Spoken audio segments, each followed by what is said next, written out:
Olá, pessoal do canal do Professor Fábio Inácio. Hoje eu vou trazer aqui 11 questões da Publiconsult comentadas do ano de 2024. Questões que foram recentes da prova de Itararé.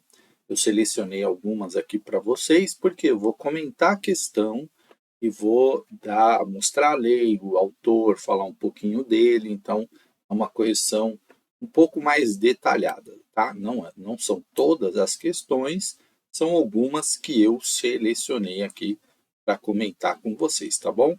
Então, a gente vai falar aí desses autores, né? Então, os autores das leis que caíram, para que você conheça aí sobre a banca, tá? Bom, eu trouxe aqui a questão, né? Porque a gente printei a questão aqui. E aí, ó, com relação à formação dos professores, analise as seguintes disposições. A banca Publiconsult, ela utiliza muito esse sistema, 1 e 2, 1 e 3. Veja que nessa questão, a 1 ela aparece em 3 alternativas. Então, se você fizer uma boa análise da 1, praticamente você já tem a resposta, né? E aí é sempre bom você olhar aqui o que ele, da onde ele está perguntando. Isso também é muito bom, porque a Publiconsult sempre coloca referência. Então, ela está falando da LDB, artigo 62B. Então, olha só. Formação de professores. Terão direito de pleitear o acesso aos referidos cursos os professores das redes públicas municipais, estaduais e federal que ingressarem por concurso público tenham pelo menos 3 anos de exercício da profissão e não sejam portadores de diploma da graduação. Né? Está falando lá do artigo 62B.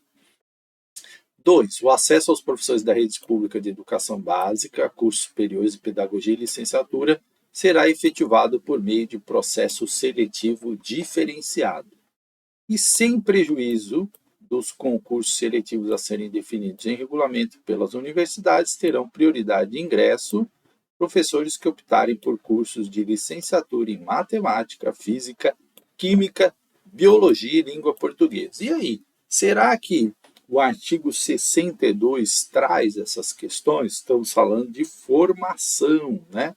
Então vamos lá. Quando a gente professor, eu quero responder. Pausa o vídeo, responde. Depois você vai assistir, obviamente, os comentários, tá? Sempre utiliza isso, é uma boa estratégia. Então, vamos lá. Será que a 1 está correta? O professor vai ter direito de pleitear, né? Desde que ele tenha 3 anos, não seja portador de diploma de graduação. Por quê? As pessoas podem entrar no magistério com o antigo curso de ensino médio que habilitava para o magistério. Né? Eu, inclusive, dei aula num desses cursos. Então, a número 1, né, analisando aqui e lembrando do artigo 62, ela está correta, tá? Ela está correta. Quando ele fala que os professores, né, será efetivado por processo seletivo diferenciado, também isso está correto. E aí, no 3, aqui ele dá uma ênfase à física, à química, à biologia, à língua portuguesa, à matemática, que são áreas importantes e que você tem uma carência de profissionais. Portanto, o gabarito aqui seria letra D de dado. 1, 2 e 3, está correto. Vamos ver o que diz a lei, né? O que diz a lei aqui sobre isso, ó. Artigo 62, olha só, 62B. Professor, eu preciso decorar os artigos? Não. Você vai a cada questão que você faz, você vai entendendo, olha só. O acesso de professores das redes públicas de educação básica a cursos superiores de pedagogia e licenciatura será efetivado por meio de processo seletivo diferenciado. Olha aqui, ó, né?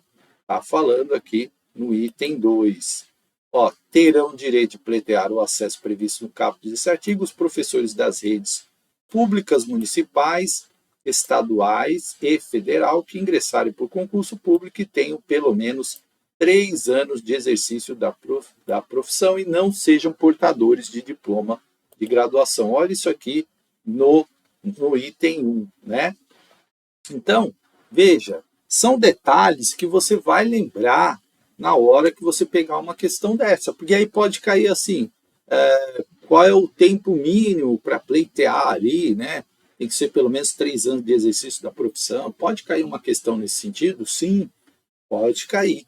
As instituições de ensino responsáveis pelos cursos de pedagogia, né, e outras licenciaturas definirão critérios adicionais de seleção sempre que ocorrerem certames interessados em número superior ao de vagas disponíveis para curso. E terceiro parágrafo, sem prejuízo dos concursos seletivos a serem definidos pelo regulamento das universidades, terão prioridade os professores que optarem pelos cursos de licenciatura de matemática, física, química, biologia e língua portuguesa. Então, a outra questão que pode aparecer aí numa futura prova da Public Consult, perguntando àqueles que terão prioridade. Aí você já anota aí, matemática, física, química, biologia e língua portuguesa. Por que estudar por questões é o segredo da coisa? Porque você vai absorvendo várias informações e quando você bate o olho numa questão diferente, você já tem aquela informação. Você fala, lembrei. Você não vai decorar, porque você vai aprender. Né? Então, é assim que a gente constrói a nossa base de conhecimento. Então, vamos para mais uma questão. Questão número 9, que diz o seguinte, né? Eu não coloquei na ordem, obviamente, eu falei para vocês que é uma seleção de questões, então eu peguei aleatoriamente, né? Mas são questões do ano de 2024, então atuais. Proporção não inferior a... vamos ver o que está falando antes. Constituição Federal, artigo 212-A, inciso 11. Então, a gente sabe que aqui é novo Fundeb. Né? Novo Fundeb. É importante você olhar, isso é uma estratégia bacana na Public Consult, você olhar o que, né, antes de ler, qual é a lei, qual é o autor, porque isso já te dá uma ideia legal. Proporção não inferior a tanto, né, X aqui, que nós não sabemos, do Fundo de Manutenção e Desenvolvimento da Educação Básica e Valorização dos Profissionais da Educação, Fundeb, excluídos os recursos destinados ao cumprimento das condições de melhoria da gestão prevista em lei, será destinado ao, então ele diz assim, né, na letra A, 70% pagamento dos profissionais da educação básica em efetivo exercício. 25% dos pagamentos profissionais do magistério do ensino fundamental em efetivo exercício. 60% dos profissionais do ensino fundamental e da educação infantil em efetivo exercício. E 10% dos restos a pagar das despesas destinadas à manutenção, desenvolvimento do ensino, limitado o pagamento ao dia 31 de janeiro do exercício subsequente. Então, quando você está estudando legislação, gente, os números são muito importantes. E isso é uma dica. Eu fiz uma prova agora, né? E era uma prova que não tinha nada a ver com o que eu faço, que era para uma empresa do governo, mas, né, é uma pedagogia corporativa, enfim, então eu não tive muito tempo para estudar.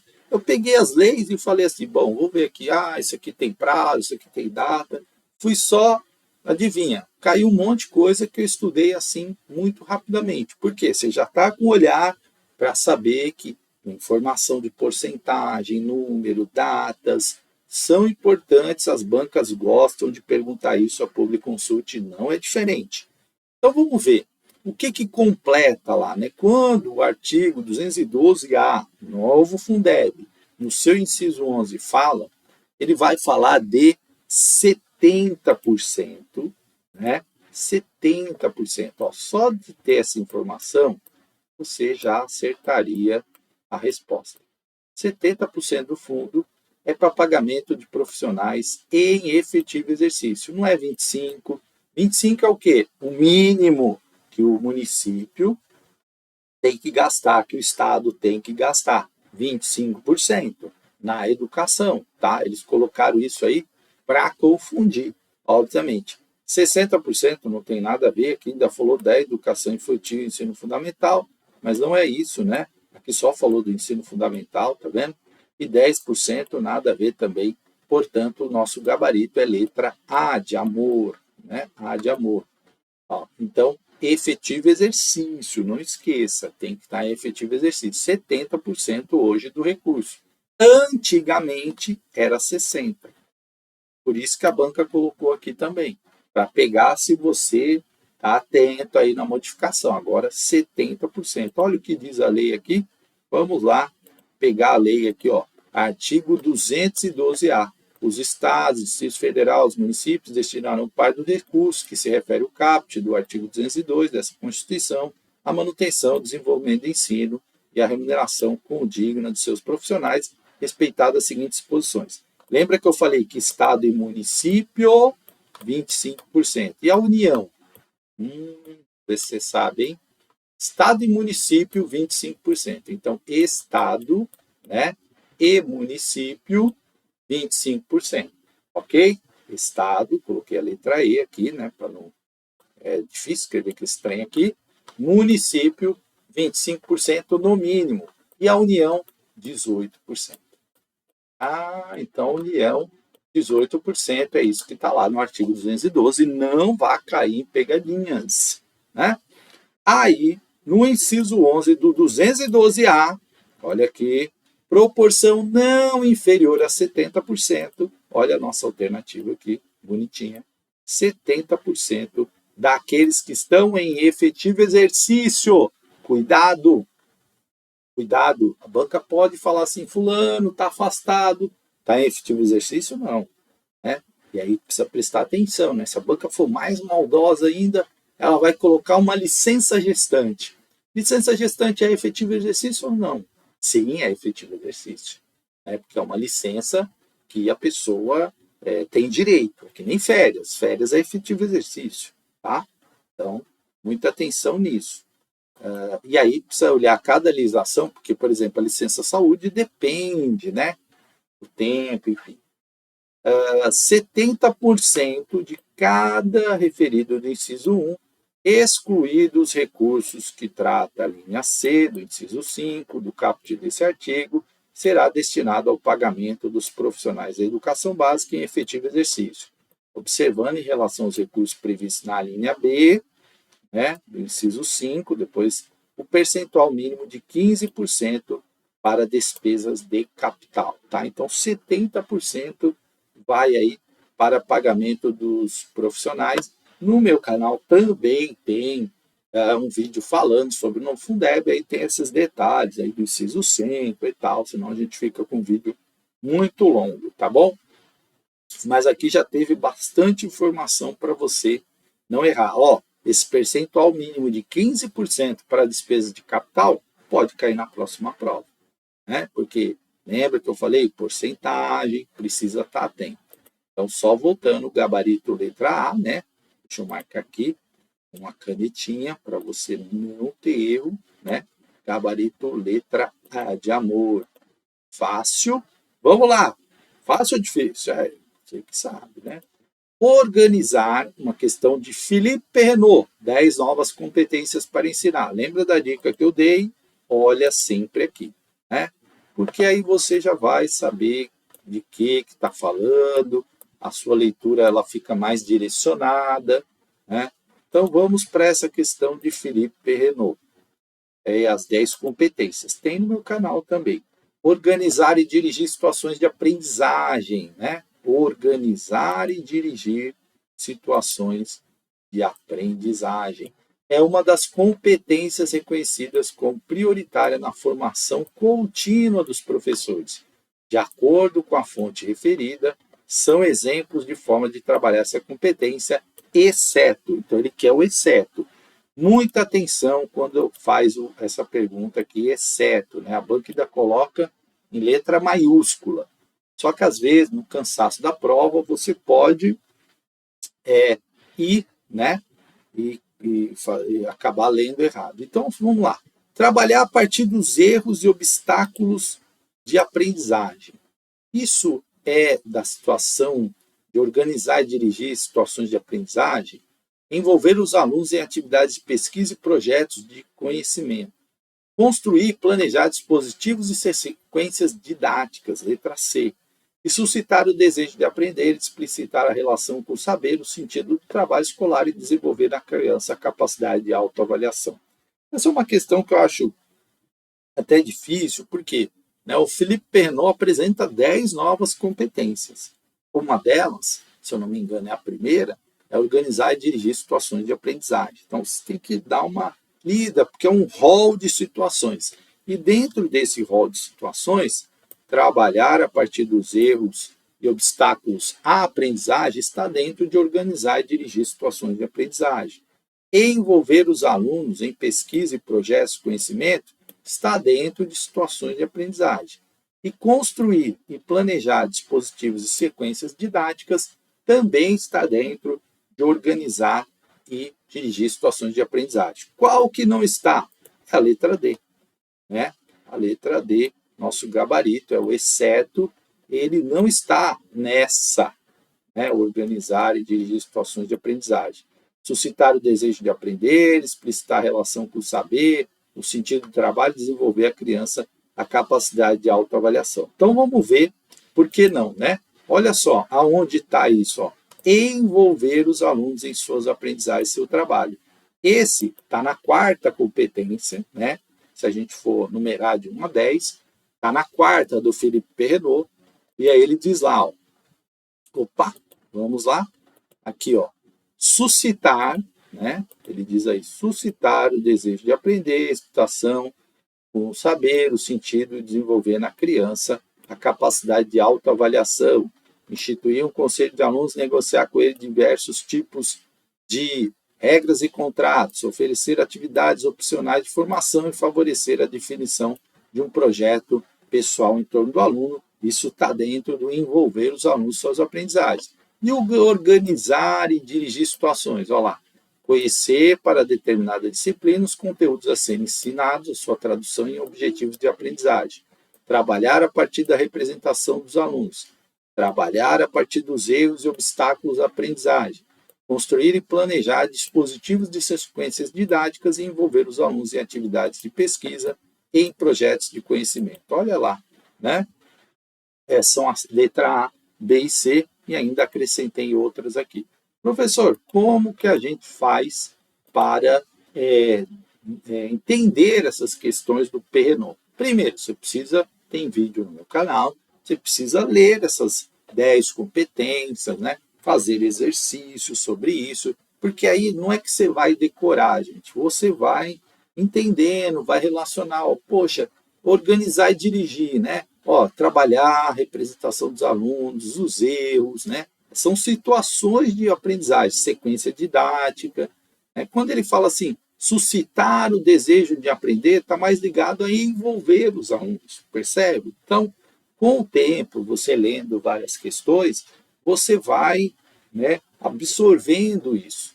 Muita gente fica preocupada em decorar. Decorar não é a melhor maneira de você conseguir acertar. E outra, né? A pessoa, eu não sei isso, não vou conseguir aprender. Se você errar uma de Perrenot, tranquilo, não tem problema. Né? O importante é você acertar o maior número de questões. Tem gente que se agoniza. Ah, eu não vou conseguir lembrar as 10 competências. Ótimo. Nem eu lembro as 10 toda vez. Às vezes nossa, essa aqui é de qual? Do primeiro, do segundo ou do terceiro? A gente às vezes vai se confundir, pode errar uma outra questão, não tem problema. A questão é você acertar a maioria e se classificar e ser habilitado, é isso. Então não fica se torturando, se agonizando, porque você errou uma questão. Não, é normal errar. O importante é você acertar a maioria, tá? Então essa é uma questão até difícil, né? Por isso que eu coloquei ela aqui. 14, olha só, 14, ela vai falar de avaliação. E aqui ela trouxe um texto da Unesco, né? Da Ruth Kremer e do Massimo Amadio, um glossário de terminologia curricular, né? Um texto da Unesco, está lá na página 20 a 23, então tem disponível na internet esse texto, tá? Então, na hora que você achar ele, você vai ter que pedir para traduzir, mas ele tem uma versão em português, ótimo, certo? A avaliação conduzida ao longo do processo educacional com o objetivo de potencializar a aprendizagem do estudante. Implica buscar evidências sobre a aprendizagem a fim de fechar o hiato, né? Aquela separação entre o desempenho atual e o desejado, de modo a permitir ações para fechar esse ato, oferecer feedback aos estudantes e envolver estudantes no processo de avaliação e aprendizagem. Isso é o quê? É uma avaliação formativa, é uma avaliação preditiva, é uma avaliação somativa ou é uma avaliação diagnóstica? Olha só, gente, falou, né? Vocês perceberam aí que ele falou do quê? Feedback. Feedback aos estudantes, né? Envolver os estudantes no processo de avaliação e aprendizagem, né? Então, isso não é de maneira nenhuma sumativa, que é aquela que apenas vai verificar lá os conhecimentos e dar uma nota. Não é uma diagnóstica, né? Não é uma diagnóstica que você vai levantar lá os elementos que o aluno necessita saber e tal, tá? Não é uma diagnóstica. Essa diagnóstica sempre é importante para a gente saber como que o aluno está, aonde, né? Qual tipo, quais os conhecimentos que ele já teve. Essa preditiva nem aparece muito. A preditiva seria como trabalhar com dados, informações para prever aquilo, né? Nem é muito citado isso. Portanto, gabarito, letra A de amor, esta é a formativa. Falou de feedback, né? É avaliação formativa. Olha o que diz lá o documento da Unesco. Avaliação conduzida ao longo do processo educacional com o objetivo de potencializar a aprendizagem do estudante. Implica buscar evidências sobre a aprendizagem a fim de fechar o hiato entre o desempenho atual e o desejado, de modo a permitir fechar esse ato, oferecer feedback aos estudantes e envolver os estudantes no processo de avaliação. Exatamente o que está na letra A, né? Que é a avaliação formativa. Então, o que na letra A, avaliação formativa, é o que define o que está na pergunta lá e está no documento da Unesco. A avaliação formativa, Jussara Hoffmann fala muito disso, porque é uma visão daquela avaliação que ajuda a aprendizagem. Ela é construída ali com feedback, com toda um diálogo entre aluno, professor, prova, né? Então a prova não é um bicho de 7 cabeças, não é um monstro, não é um instrumento de controle, não é um instrumento de punição. Ela é um instrumento que ajuda tanto o aluno quanto o professor. Por exemplo, você deu uma aula, né, expôs lá o conteúdo, enfim, trabalhou com os alunos. Na avaliação, eles tiveram muita dificuldade. Você vai perceber onde eu posso ali melhorar a minha aula, talvez enfatizar esse tema que o pessoal não entendeu, ou a compreensão não ficou legal, ou talvez as palavras que eu usei não foram adequadas. Enfim, você vai ter ali um levantamento, é como se você conversasse através da prova com os alunos para trazer novos elementos para a aprendizagem. Por isso que ela é formativa, né? Ela é formativa em todos os sentidos, tá bom? Então, é por isso que é importante aí o feedback, né? Vamos lá para número 15. Para que se possa, vamos ver, do Libânio, né? Didática, sempre o Libânio está presente nas provas. Para que se possa atingir efetivamente os objetivos do ensino, é necessário que se realize um conjunto de operações didáticas coordenadas entre si. São o planejamento, a direção do ensino e da aprendizagem e a avaliação. Cada uma delas desdobra em tarefas ou funções didáticas, mas que convergem para a realização do ensino propriamente dito. Nesse sentido, dentre outros tópicos, para a direção do ensino e aprendizagem requer-se, né? Então, o que aí é uma questão do Libânio, do livro didático. Conhecimento dos programas oficiais de ensino para adequá-los às necessidades reais da escola e dos alunos, lembrando que ele está falando, né, da direção do ensino e da aprendizagem. O que requer isso? A habilidade de expressar ideias com clareza, falar de modo acessível, a compreensão dos alunos partindo de sua linguagem corrente, domínio dos meios de avaliação diagnóstica, conhecimento das características sociais, culturais e individuais dos alunos, bem como do nível de preparo escolar em que se encontra. Então, assim, né, veja, é da obra do autor, didática, do Libânio, ele está perguntando o seguinte, no tópico direção, ensino e aprendizagem. O que requer isso? É o conhecimento do programa oficial. É o domínio da avaliação diagnóstica. É o conhecimento das características sociais, culturais do aluno, bem como o nível que ele se encontra. E aí, o que Libânio diz nessa questão, neste sentido, quando fala aqui, para atingir efetivamente os objetivos, é necessário um conjunto tal, né? Converge para a realização do ensino propriamente dito. Aqui ele está falando do quê? Da habilidade de expressar ideias com clareza, falar de modo acessível à compreensão dos alunos, partindo de sua linguagem corrente. Então, é importantíssimo ter essa habilidade de expressar as suas ideias com clareza. Veja, por quê? Porque para que essa informação chegue no aluno, ela precisa estar clara. Né? Às vezes a gente acha que está claro, mas por quê? A gente parte da ideia do nosso conhecimento, que aquela palavra é comum. Eu tenho um exemplo muito clássico sobre isso. Eu estava falando com uma mãe, eu falava, uma mãe de inclusão, eu falava, mãe, mas é porque nós estamos incentivando a autonomia, é por isso que a gente estimula ele a comer sozinho. Ela, não, mas tem que dar comida para ele. Eu falei, não, mas isso é um trabalho da autonomia. Eu falei, autonomia tantas vezes. Aí uma hora a mãe perguntou assim, você pode me explicar o que é autonomia? Né? O que significa essa palavra? E aí a mãe não está me entendendo. Então, o que acontece? É culpa da mãe? Não. É porque eu tinha que perceber, né, que essa linguagem que eu usei, talvez uma palavra que, na minha opinião, é tranquila, simples, para a mãe não era. Então, a gente precisa trabalhar isso. Muitas vezes, alguém já me colocou uma crítica aí, assim, você às vezes é muito básico. Por quê? Eu procuro falar com todas as pessoas. Se eu começo a complicar demais, talvez as pessoas não entendam. Né? E eu sofri muito isso, porque, como eu disse para vocês, eu estudei um ano inteiro e tinha aulas que eu falava assim, nossa, ele falou isso, mas eu não sei o que é isso.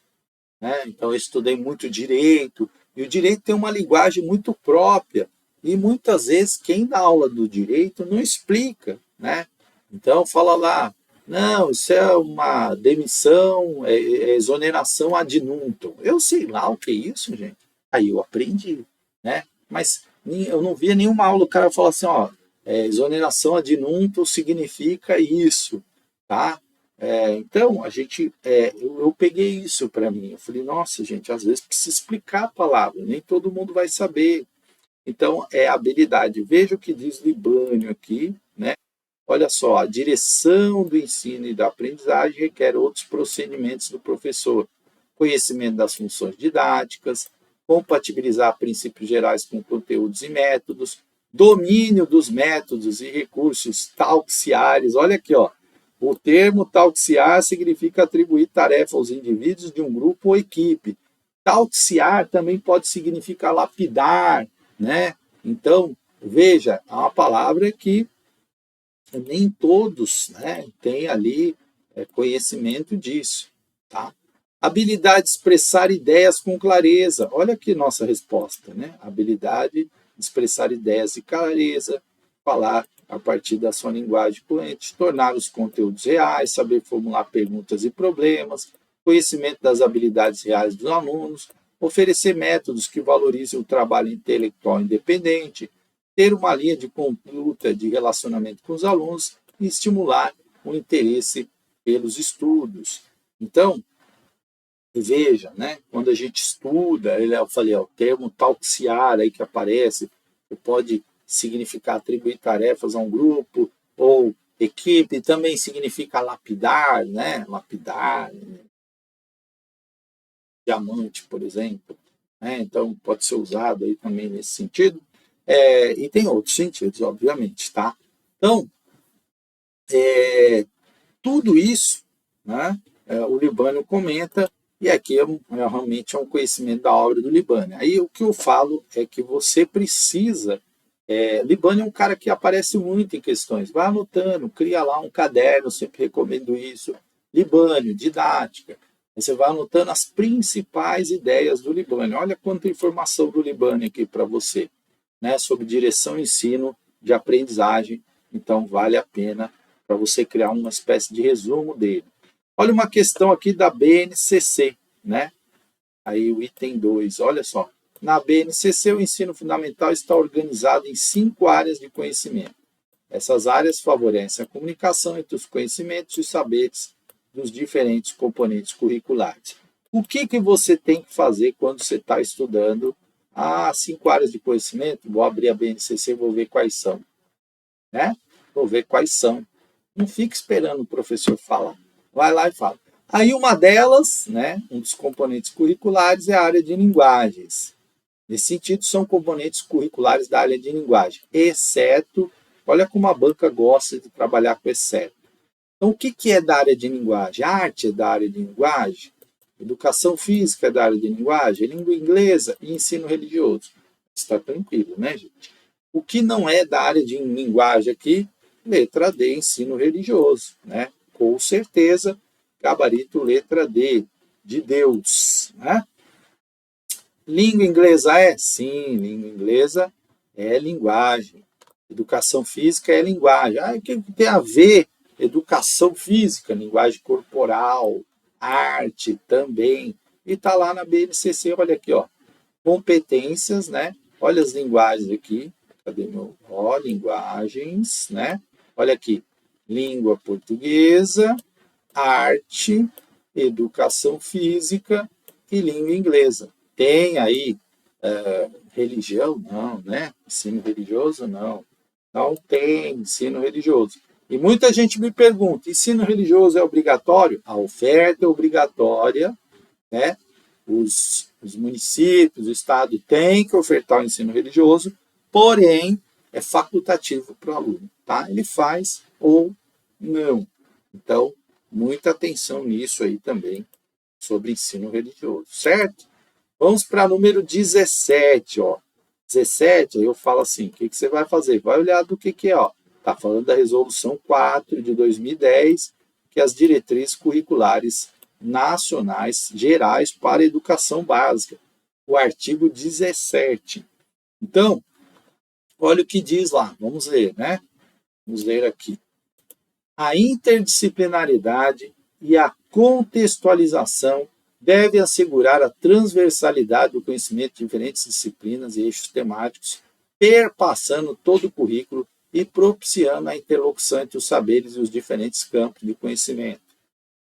2. No ensino médio, no ensino fundamental e no ensino médio, destinar-se-á pelo menos 10% da carga total anual com de programas e projetos interdisciplinares eletivos criados pela escola previsto no projeto pedagógico, de modo que os estudantes do ensino fundamental e médio possam escolher aquele programa ou projeto com que se identifiquem, que lhe permitam melhor lidar com conhecimentos e experiências.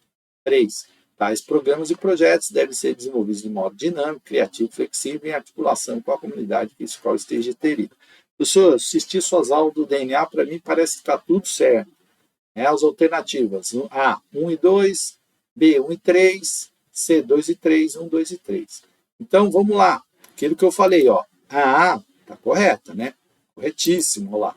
Interdisciplinariedade, contextualização, são aí coisas importantes, né? Transversalidade, diferentes disciplinas, eixos temáticos, perpassando todo o currículo, proporcionando, ok, isso aí está super de acordo com o DNA da educação.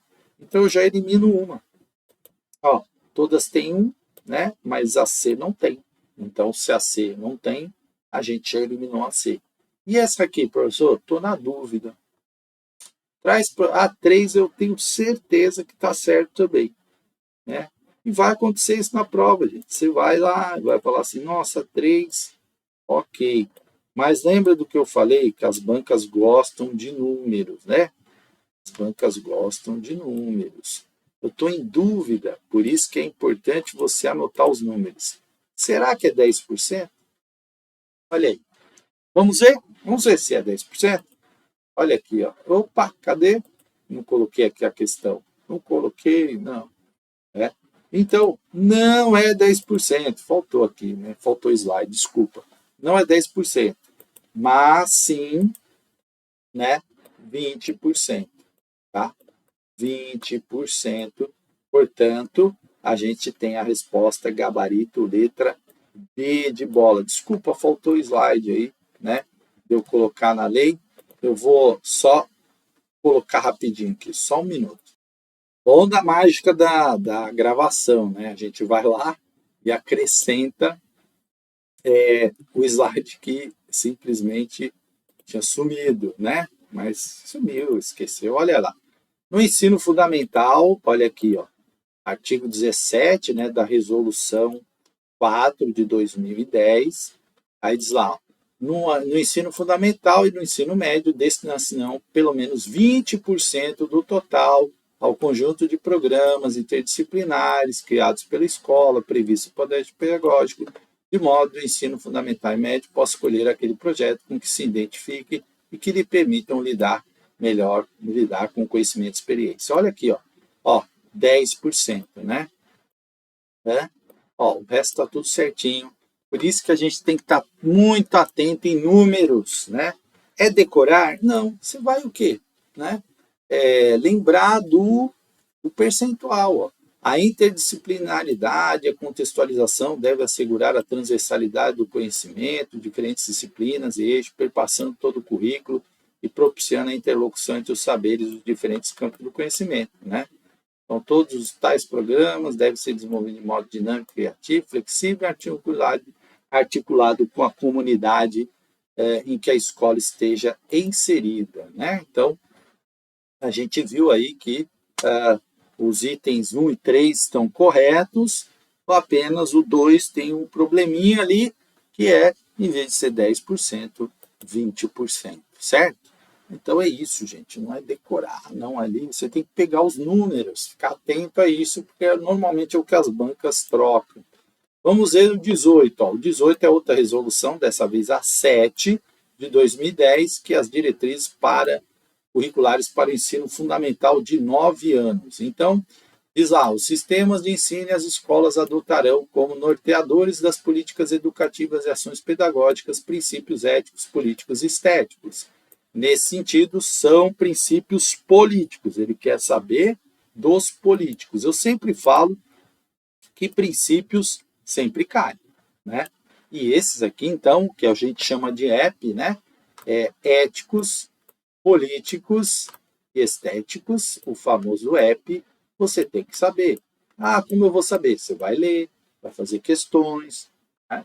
Então, olha só, de respeito ao bem comum, preservação do meio ambiente, preservar do respeito ao bem comum e a preservação do regime democrático e dos recursos ambientais. Pô, recursos ambientais tem o que a ver com sim, tem. E olha só, está falando dos aspectos políticos. Democracia não tem a ver? Tem, né? Justiça e solidariedade, será? Reconhecimento dos direitos e deveres de cidadania. Tem a ver com política? Sim, tem. Então, 1 e a 3 a gente tem certeza que estão. Então, a gente já matou a C de novo. Tá vendo? Agora, justiça e solidariedade, será? Não, justiça e solidariedade está no aspecto ético, tá? Aspecto ético, no princípio ético, e não no político. Então, vamos lá, para a gente ver aqui, gabarito letra B de bola, né? Vamos ver aqui os princípios. Olha aqui, ó, os sistemas, né? Sempre da lei que a gente fez referência. Norteadores de políticas educativas e das ações pedagógicas. Os seguintes princípios éticos, de justiça, solidariedade e liberdade. Olha lá, né? Justiça e solidariedade é o começo do ético, tá? Então, de respeito à dignidade da pessoa humana, do compromisso com a promoção do bem de todos, contribuindo para combater e eliminar quaisquer manifestações de preconceito de origem, raça, sexo, cor, idade e outras formas de discriminação. E os políticos? Reconhecimento dos direitos e deveres de cidadania, respeito ao bem comum e a preservação do regime democrático e dos recursos ambientais. Olha aí, né? Então, muito cuidado. Falou de recursos ambientais? Está lá nos princípios políticos da busca da equidade no acesso à educação, saúde, trabalho, bens culturais e outros benefícios, Lembrando, já falei isso em muitas aulas, equidade não é igual a igualdade, né? Equidade é tratar aqueles que necessitam de mais, né? Dar mais àqueles que precisam de mais, né? Então, tem gente que precisa de mais recursos, né?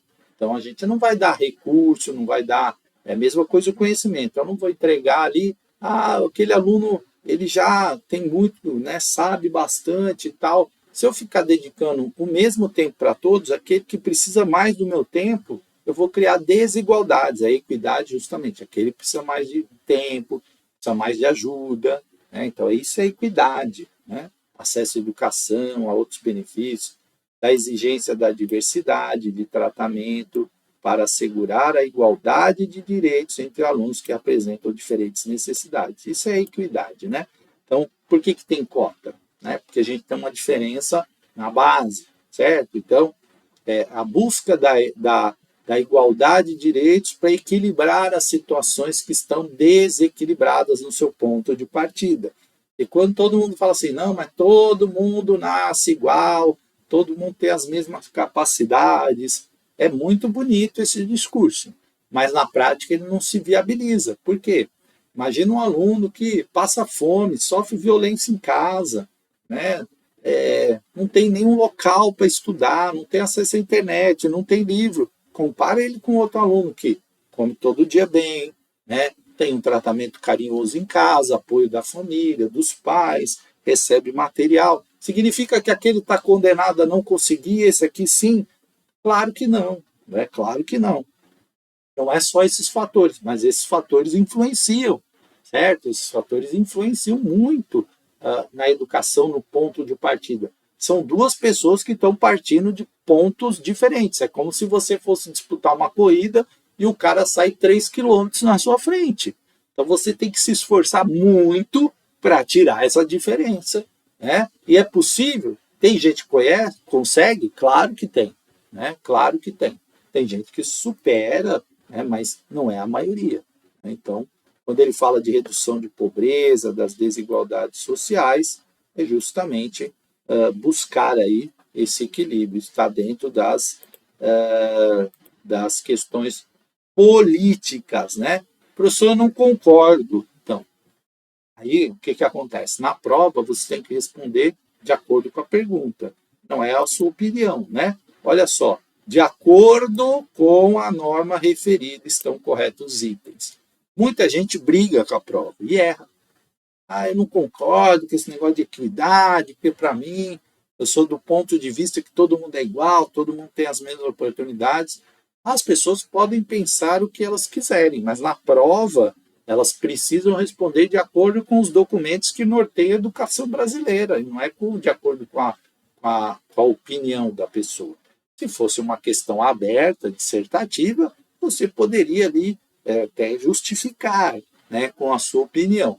Agora, cuidado, né, porque muita gente briga com a prova. Então, você tem que seguir quais são os princípios que estão na lei hoje. Né, são esses, tá? Estão aqui, ó, exigência de diversidade, de tratamento para assegurar igualdade de direitos entre os alunos que apresentam diferentes necessidades. Por isso que se justifica, né, a cota, por exemplo, a partir do princípio que está na resolução, né? Claro, aqui nós estamos falando de ensino fundamental, então no ensino fundamental a gente não tem essas questões de cotas, porque o ensino universal é para todos, né? O fundamental é para todos, mas eu estou falando que isso, por exemplo, é uma das justificativas em outras leis, né, das cotas, tá? Estéticos, né? Então, cultivo da sensibilidade, juntamente com da racionalidade, do enriquecimento das formas de expressão, exercício da criatividade, valorização das diferentes manifestações culturais, especialmente da cultura brasileira, da construção de identidades plurais solidárias. Olha só, isso aqui é DNA da educação puro, né? Estamos falando aqui dos éticos, políticos, estéticos, tudo está dentro do DNA. Solidariedade, liberdade, autonomia, respeito à dignidade, valorização da cidadania, respeito ao bem comum, equidade, cultivo da sensibilidade, respeito às identidades plurais e solidárias. Esses princípios aí balizam a educação brasileira. Então, viu alguma coisa que foge disso, falou identidade homogênea, né, contra os direitos humanos, você, né, foge disso. Tanto é que na prova que tem em São Paulo, lá, daquela que você tem que fazer videoaula, tá lá. Se você se manifestar contra os direitos humanos, você perde ponto. Porque a educação brasileira está baseada e norteada nas questões de respeito aos princípios e aos direitos humanos. Então, é isso. Tá? 19, eu falei que não está na ordem, né, gente? A participação tem sido exercida sob inúmeras formas e nuances do contexto escolar. Nesse sentido, analise a seguinte disposição. Ó, texto da Heloísa Luque, Gestão Participativa na Escola. Tá? Heloísa Luque também aparece muito aí nos concursos. Essa prática tem sido mais associada à preocupação com a solução de problemas definidos anteriormente pelo dirigente da escola e sobre os quais os demais membros da comunidade deixam ser envolvidos na análise de seus significados e desdobramento, o que gera uma falsa democracia. O excerto a trata de crítica que se faz a qual forma de participação no âmbito da escola de acordo com a bibliografia referencial, que é Heloísa Luque, né? Então, ela está uma crítica, né, associada com a solução de problemas definidos anteriormente, ou seja, né, uma prática que assim, eu defino, depois eu levo lá para as pessoas para dizer assim, olha, né, elas participaram, mas já estava tudo definido, o que é uma falsa democracia, certo? Porque as pessoas não tiveram o direito de opinar. Então, essa é uma crítica no quê? A decisão já foi tomada. Vamos ver aqui, ó. Participação como tomada de decisões, participação como representação, participação como expressão verbal e discussão de ideias ou participação como engajamento. Então, olha só, as decisões já foram tomadas, né? A solução de problemas já foi definida. Então, o que isso, né, está criticando? O que está criticando? E ó, participação como tomada de decisões. Gabarito letra A. Tá? Ou seja, por quê? Na verdade, está só levando lá, né, essa crítica, fingindo que é uma democracia, mas no fundo já está tudo decidido. Né? Então não é participação como representação, não é como expressão verbal de discussão de ideias e nem como engajamento. Por quê? A crítica aqui é a participação como tomada de decisões, porque os problemas já foram definidos e isso dá a ideia de uma falsa democracia, ou seja, só para dizer que está participando. Né? E a gente sabe que na prática isso acontece muito. Né? A gente, com a dificuldade de participação da família, às vezes também, o gestor não está afim também, e aí, né, a gente leva naquela reunião já meio o prato pronto, o prato feito, e aí a pessoa não tem direito a se envolver naquilo. Né? E aí é uma participação como tomada de decisões. Olha o que diz assim, a Heloísa Luque, para a gente falar um pouquinho das ideias dela. O diretor deve ser o principal orientador das diretrizes da escola? Sim. Mas, apesar disso, essa atuação não deve ser exclusividade dele, que é o caso que aconteceu aqui, né? Então, os demais membros só vão lá para dizer amém. A escola precisa trabalhar para se tornar ela própria uma comunidade social de aprendizagem, que inclusive é a aprendizagem da democracia. Também no quesito da liderança, tendo em vista que a natureza do trabalho educacional, os novos paradigmas educacionais, organizacionais exigem essa habilidade. Para que isso aconteça, é primordial a atuação de inúmeras pessoas mediante a prática de coliderança e gestão compartilhada. Em vista disso, atuar como mentor do desenvolvimento de novas lideranças é uma das habilidades fundamentais para um diretor eficiente. Ou seja, essa gestão compartilhada que ela fala é criar pessoas que possam tomar decisões, participar das decisões, né? Certo? Então é isso que a Heloísa Luque diz aqui. É importante para a gente ir estudando um pouquinho da Heloísa Luque, porque ela cai bastante. Vamos para a questão de número 20. que ainda, ó, Heloísa Luque, de novo, concepções e processos democráticos da gestão educacional, e aí ela coloca, mesmo com boas intenções, podemos contribuir para o cerceamento da prática autônoma e evitar a responsabilidade de assumi-la. Nesse sentido, analisa a segunda disposição. Está muito ligada com a outra questão, né? Está associada à falta de iniciativa, à espera que os outros indiquem o que deve ser feito para resolver um problema, visando dar encaminhamento a uma situação. Age-se por comando ou impulso externo para depois se eximir das responsabilidades dos resultados. Aí a letra A, acomodação e mobilização.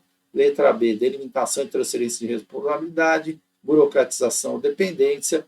Ou burocratização na letra C e dependência na letra D, né? Então, o que essas atitudes que cerceiam as práticas autônomas, segundo a Heloísa Luque? Isso é muito comum, gente, né? Vocês sabem, eu sou supervisor de ensino, e isso é um dos mais graves problemas de direção, de gestor que existe, né? Por quê? O que eu faço? Aí fica esperando ali que você dê a solução, né? Aí eu vou ver com o supervisor qual é a solução que eu tenho que aplicar. Veja, o supervisor, ele é um ser que passa pela escola, né? Pouco tempo. Então, assim, por mais que ele se dedique, conheça a realidade, quem tem mais propriedade para isso é a equipe gestora, né? São as pessoas que vivenciam a escola. E às vezes você fica esperando um comando, um impulso externo. Por quê? Se também der errado, o que? Não, mas o supervisor que disse para fazer isso, né? Culpa é do supervisor, culpa é da secretaria, culpa é do universo, né? Então, por quê? Age-se para se eximir da responsabilidade, né? Quando a Heloísa Luque está falando isso, ela está falando de uma dependência, né? De uma dependência. Gabarito letra D. Uma dependência do outro, uma dependência de comandos, né?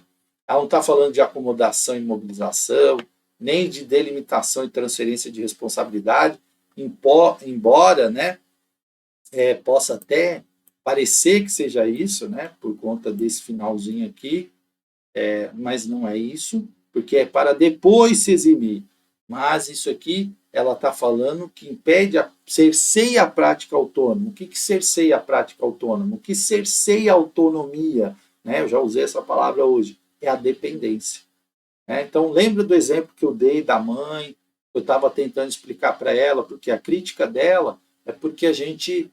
porque o filho dela tinha que dar comida, tinha que botar comida, porque tudo ela queria que os outros fizessem para a criança. Então, isso criava o quê? Uma dependência. E a gente trabalhava a autonomia.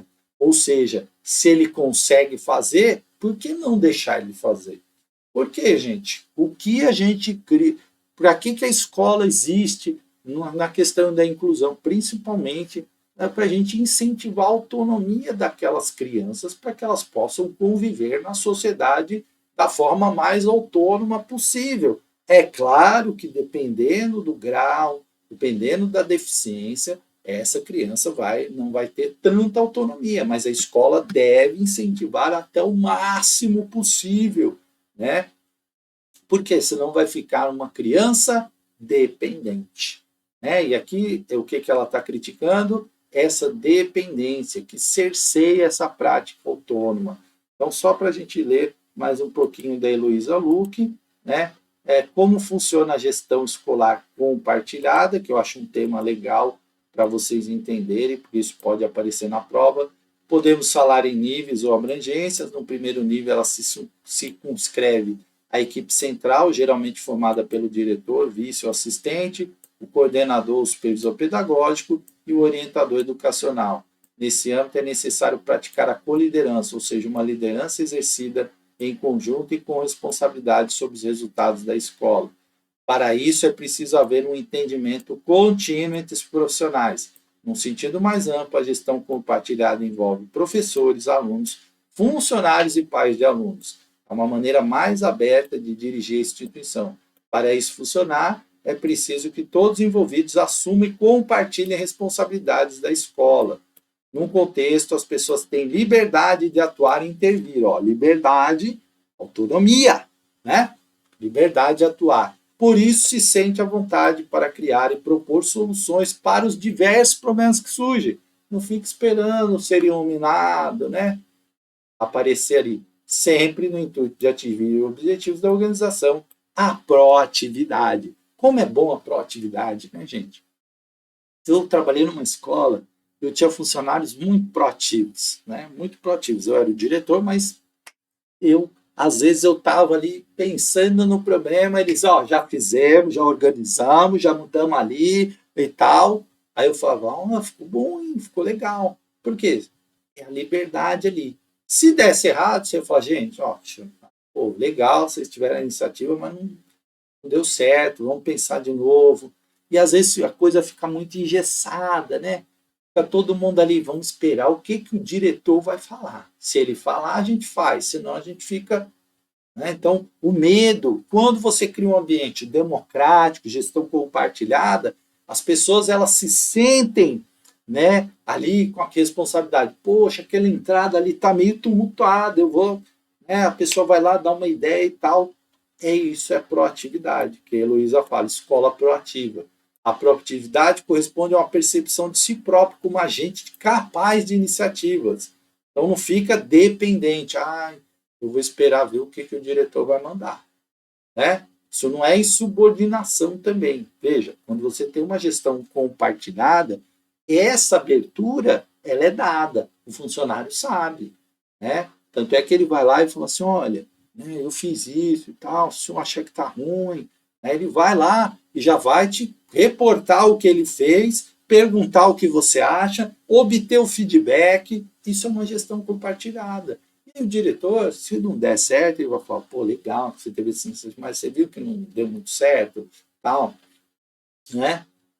Ao mesmo tempo, responsável pelo encaminhamento das condições iniciadas. Uma escola proativa é aquela que age com criatividade diante dos obstáculos, desenvolvendo projetos específicos para comunidades em que atua, além de a proposta sugerida pela Secretaria de Educação. O contrário da proatividade é a reatividade, que está associada à busca de justificativa para limitações das ações e resultados ineficazes. O diretor não falou nada, então a gente não fez, né? Isso é reativo, sabe?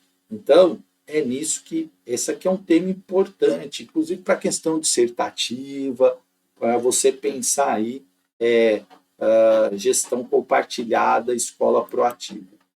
Bom, 29, para a gente terminar, falando de Jussara Hoffmann, a avaliação mediadora, tema também que cai bastante, assinale a alternativa que contém a disposição incorreta acerca da avaliação mediadora de acordo com a obra de referência, né? Então, vamos ver lá, ó.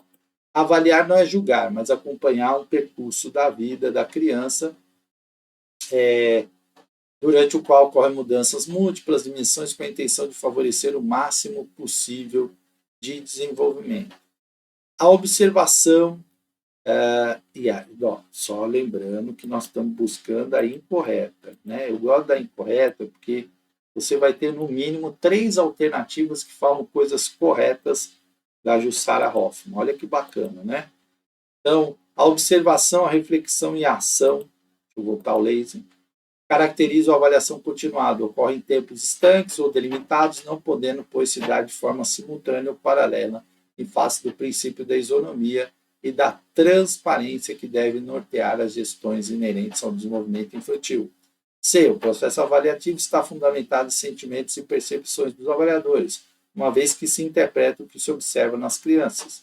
E D. Na avaliação mediadora, busca-se observar e cuidar por mais tempo da criança que estiver precisando de maior apoio em determinado momento.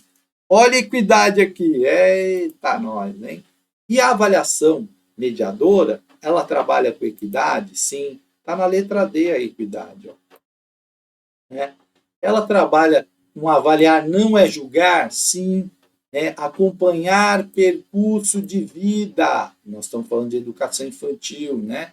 Ocorrem as mudanças. Isso é uma avaliação mediadora? Sim. Né? Observação, reflexão, ação. Opa, o processo avaliativo está fundamentado em sentimentos e percepções dos avaliadores? Sim, né?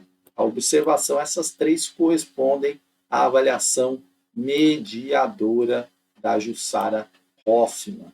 Agora, a observação e a aplicação caracterizam a avaliação continuada, ocorrem em tempos estanques ou delimitados, não podendo, né, de forma simultânea ou paralela, em forma de princípio da transparência, deve notar, não, isso aqui está errado, né? Estanque, não é nada disso. Portanto, o gabarito esta é incorreta. Né? Letra B de bola. Avaliação é um processo, um percurso, né? Então ela não pode ser estanque, né? Parada, delimitada. Lembra que eu falo nas minhas aulas, tem um vídeo lá, dicas para provas de educação infantil? Eu falo muito isso, né? Palavras limitadoras, né? Estanque, delimitado, não combina com o DNA da educação, portanto, o gabarito letra D, né? Olha aqui, ó, só para a gente reforçar, a avaliação mediadora não considera apenas o grupo, mas recorda a compreensão das características individuais. A diferença em relação ao modelo tradicional é que as atividades devem ser menores e sucessivas, promovendo a investigação teórica e entendimento por parte do professor das respostas apresentadas pelos estudantes. Aqui o erro não deve ser motivo de condenação, mas peça fundamental na busca para compreender determinado conceito ou situação específica. Para que o ato de avaliar, né, alcance méritos, faz-se necessário aprimorar as estratégias através da vivência de situações. Inclusive, alguns erros podem ser descobertos e corrigidos pelos próprios alunos. E isso serve para ao longo da nossa vida. Quando a gente está aqui analisando uma prova, acabou de fazer uma prova, você vai analisar seus erros, você está aprendendo. Né? Você está vendo ali, nossa, aqui, ó, bobeei e tal, não prestei. Né? Isso tudo serve para você melhorar o seu processo nos concursos públicos. Então, muita gente não faz isso. Não pega a prova depois. Ah, porque fui mal. Tem gente que fala, eu rasguei a prova. Olha que absurdo. Eu rasguei a prova, não quero nem mais ver essa prova. Não, é o contrário. Foi mal, tem que olhar. Foi bem, tem que olhar também. Porque quando você faz uma prova, você aprende. Né? Você aprende muito com erro. Eu sempre conto para vocês, 2017, nossa, o que eu fui mal em prova, gente, mas eu pegava toda a prova, fazia as contas de quanto eu acertei, o que eu preciso melhorar, né? Colocava lá matemática, língua portuguesa, conhecimentos específicos, conhecimentos pedagógicos, legislação, o que eu errei, o que eu acertei. E nesse processo eu me constituí para que depois eu tivesse aí mais de 30 aprovações, mais de 10 lugares, 10 vezes em primeiro lugar, outras tantas em segundo, né? Fui convocado já em mais de 20 concursos, enfim, não foi à toa, teve um trabalho, não foi assim, pô, o cara é gênio, nasceu, pá, né? Não é isso. Foi na formação, foi ali no trabalho, tá? E aí ela destaca, né, que todo o processo envolve mútua participação, de modo que todos os participantes, inclusive os mediadores, se beneficiem dessa relação e do aprendizagem do que dela surge, tá? Então é isso, gente, ó, né? Ainda coloca aqui, né? Ainda recordará que a prática da avaliação mediadora também consiste em transformar os registros das avaliações em anotações que permitam vislumbrar o perfil construído pelos alunos durante o processo de aprendizagem. Olha o percurso aí, né? Possibilitando o uso de ações alternativas e mais eficazes para a superação das dificuldades de cada aluno. Em suma, o educador poderá se envolver mais e melhor com o discente, compreendê-lo melhor e escolher os caminhos mais adequados para serem percorridos para o aprendizado individual. Olha a ideia do percurso, né? Testemunho de professores que adotaram a avaliação mediadora afirma que ela melhora a relação professor-aluno e aumenta o envolvimento dos alunos nas tarefas escolares. Ou seja, a avaliação mediadora ela não pode ser né, ela é diferente da tradicional porque ela não é um castigo, ela não é uma coisa para controlar, Não, ela é para auxiliar, ela é um importante instrumento na aprendizagem. E aí a Jussara Hoffman, que cai demais nos concursos, né? Cai muito. É isso aí, para você ter uma breve ideia. Tudo certo, gente? Então, grande abraço, sucesso. Espero que essas questões tenham colaborado aí para a aprendizagem de vocês. E até um próximo vídeo.